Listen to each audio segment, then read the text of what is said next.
อันนี้เฟอNHO เฟอบ่ทันได้ปรุงซะเนาะ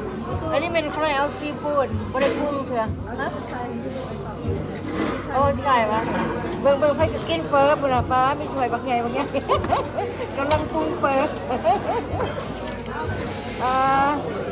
อันนี้มันมีถ้วยบักใหญ่เด้เว้ยน้องกินเฟอนี่กำลังพากันปรุงเดี๋ยวนี้น่ะอันนี้เป็นซีฟู้ดอันนี้เป็นเมียงตุย what number is that oh this is a special house right Yes, D2. special house D2. what is it D2 special. P2 special house yeah P2 special house ยังไม่ได้ปรุงเถีย สิพากันกินเฟอโอ้ว้าวนี่ได้หมอสิปรุงเฟอสิกินกันบัดนี้ May I help you finish this? แล้วเราก็กินเฟอโอ้ว้าว It's okay, I They can't. are eating pho and over there they're not eating pho, they're eating food.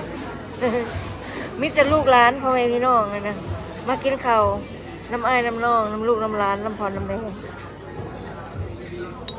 นี่กำลังปรุงนะเฮาก็บ่ทันได้ปรุงบ่ทันอยากจ้ะถ่ายรูปเป็นนึงกันถ่ายรูปให้เชิงรูปเชิงวิดีโอพร้อมเลยเนี่ย น้องชายกับอ้าย Last time you get to the cake น้องสาวกับลูกกับหลานอยู่ทางพุ่นลูกหลานอยู่ทางพุ่นเขายังพากันกินอยู่ยังพากันปรุงอยู่พาได้กินกำลังกินโอเคก็ให้พระเจ้าอวยพรพ่อพี่น้องทุกคนในวันนี้และสืบไปเป็นนิจพระอธิษฐานในพระนามพระเยซูคริสต์เจ้าเอเมน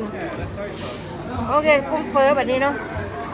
ปรุงกับให้ได้ปรุงเท่านี้นะ